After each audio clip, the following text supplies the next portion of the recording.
Bom, pessoal, chegou a hora aí de falarmos de derivação, de integração. Então, aqui eu vou fazer uma apresentação que alguns elementos serão tratados de maneira formal um pouquinho adiante, tá? E eu fiz essa opção de maneira consciente para que vocês já cheguem rapidamente às duas fórmulas do teorema fundamental do cálculo. E, bom, vamos lá, né? Com o tempo a gente sempre consegue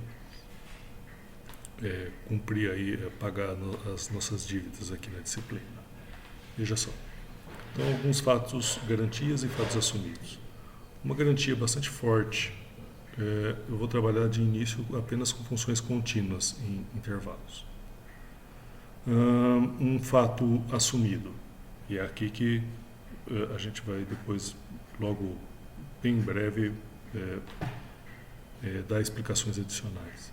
Se uma função contínua é maior ou igual a zero, a região delimitada pelo gráfico dela e pelas retas x igual a A, x igual a B e pelo eixo x, né, ou seja, a reta y igual a zero, ela tem uma área, então está definida a área, certo? Isso é tema de discussão, isso é coisa que precisa de esclarecimento, né?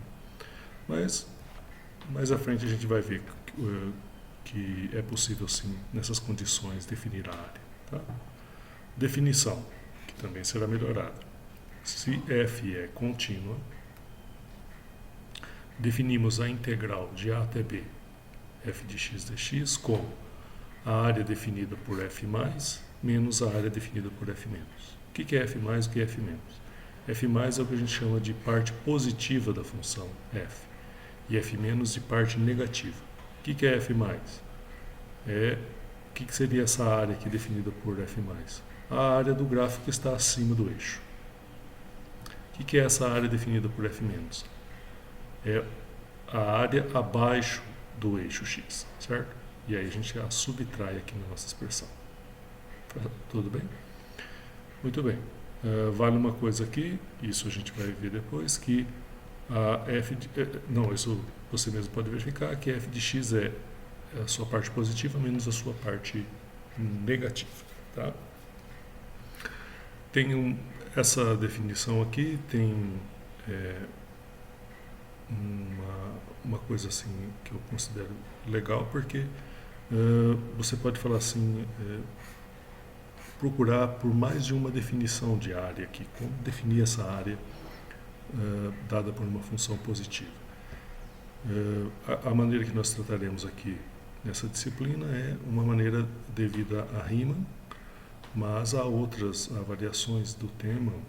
Primeira variação importante é devida a Lebesgue, que a gente não tratará aqui nessa disciplina, né? Mas essa formulação aqui dá uma certa liberdade de tratar esse tema área de maneira exclusiva e produzindo resultados, teorias mais completas, dependendo da sua escolha, da sua abordagem, tá? Espera um pouquinho que tudo vai ser esclarecido. Uma primeira propriedade que as integrais têm é que se a f for menor ou igual a g, a integral de f é menor ou igual à integral de g, tá? Aqui eu dou uma breve explicação, mas eu quero que vocês trabalhem isso aqui um pouquinho de uma forma mais relaxada, tá? Não fica bitolado ainda nessas partes aqui, para não perder o fluxo aqui de ideias. Então, um caso particular é que se f for maior ou igual a zero, a integral também vai ser maior ou igual a zero, tá? Então, quando f for maior ou igual a zero, isso daqui vai definir uma área mesmo, tá? Alguma coisa aqui que com essa definição fica um pouquinho difícil de tirar, que na verdade a gente precisa esclarecer mais o que é área, até para tirar essas outras duas propriedades de linearidade. Integral da soma das integrais, integral de uma função vezes um escalar é o escalar vezes a integral da função, tá? Essa daqui a gente não vai fazer agora. Quando der a definição lá de Riemann, vocês vão ver que elas são bastante fáceis de retirar, tá bom? Uma propriedade aqui que é bastante intuitiva é que se você pegar um ponto intermediário, um C entre A e B, a integral de A a B é a mesma coisa que a integral de A a C, mas a integral de C a B. Tá? Não farei demonstração disso agora e por hora deixo uma representação desse fato aqui nesse desenho, né? Que você vê que a integral total é a integral do verde mais a integral do vermelho. Tá? Isso para a gente basta e eu acho que esse é um fato de aceitação bastante rápida, então por hora não farei demonstração dele. Então, aí, isso daqui leva a algumas coisas aí curiosas, né? Eu quero usar esse fato de que a integral de A até B, a integral de A até C, mais a integral de C até B, mesmo quando C não está entre A e B, tá? Mas para isso eu preciso de expandir um pouquinho o que eu tenho, tá? Então veja só essa consideração aqui. Integral de A até A da função, aquilo ali tem o quê? Isso vai ser zero, né? Não vai ter uma área ou menos área ali, vai ser igual a zero. Isso aqui é um fato bastante claro, tá bom? Então, partindo disso, eu vou colocar aqui, nessa forma, botar o C na jogada. Vamos tentar impor ele aqui, tá? Então, eu vou usar esse fato de que a integral de A até A, a integral de A até C, mais C até A. Fato não, vou impor isso. Mas essa imposição, ela acarreta essa fórmula aqui de inversão do sinal. Integral de C até A é o oposto da integral de A até C, certo? Então, com esse tipo essa relação que eu introduzo aqui, eu quis mostrar como que eu a descobriria, tá? Essa relação, ela agora pode ser usada para também tratar, garantir a validade dessa fórmula aqui, mesmo quando C não está necessariamente entre A e B, certo? C pode estar à esquerda de A ou C pode estar à direita de B, ainda assim vai valer essa expressão, tá?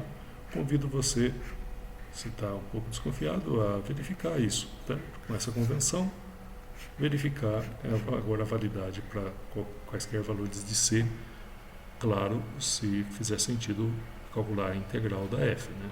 A gente não pode... a gente ainda tem esse vínculo, essa imposição. Bem, agora vamos lá. Falamos ali da integral, como aquela diferença de áreas. E agora, como calculo essa integral? Bom, vamos por partes. Primeiro, vamos aqui usar esse teorema do valor médio para integrais. Se f for uma função contínua, existe um QC entre A e B, tal que a integral de f de x dx é f calculado em QC vezes b menos a, tá bom? Aqui eu só dei uma ideia para vocês de como que ocorre quando a f é positiva, certo? Então, digamos, você tem aqui o gráfico da sua função, o que você tem que pensar? Imagina que você vai agora balançar isso aqui de modo que esse topo aqui fique retificado. O que ocorre? Você vê que dá para acomodar toda essa área, na verdade, na área desse retângulozinho, num certo retângulozinho aqui amarelo, certo? Esse retângulo, ele vai ter altura, uma altura dele vai ser um f de QC para algum QC no intervalo, certo? Aqui usando até o teorema do valor intermediário para funções contínuas. Então esse é um resultado que dá para apreciar com facilidade intuitivamente. E por hora é isso que faremos. Então, teorema do valor intermediário, vamos dizer, chacoalha aqui até haver uma retificação do topo ou base, que preferir, para um retângulo, para acomodar todo esse conteúdo num retângulo. Esse retângulo vai ter uma altura dada por uma f de QC. Bom, vamos lá para o teorema fundamental do cálculo, primeira versão. Então, se f é contínua e t é um ponto que está no intervalo aberto AB, a derivada em relação, com respeito a t da integral de a até t, f de x dx, é f de t. Resultado fantástico esse daqui. Bom, vamos fazer, né? Vamos começar falando do numerador lá do quociente de Newton. tem que fazer A até T mais delta, fazer de T mais delta menos T, certo? Então vai ficar o quê? Essa integral de A até T mais delta menos a integral de A a T. E aí a gente decompõe essa daqui, já usando aquela relação lá que vimos atrás, como a integral de A até T, mais a integral de T até mais delta, menos a integral de A até T. Então, essas daqui se cancelam e fica simplesmente a integral de T até T mais delta de f de x dx. Perfeito? Beleza. Então, no numerador, conseguimos essa expressão.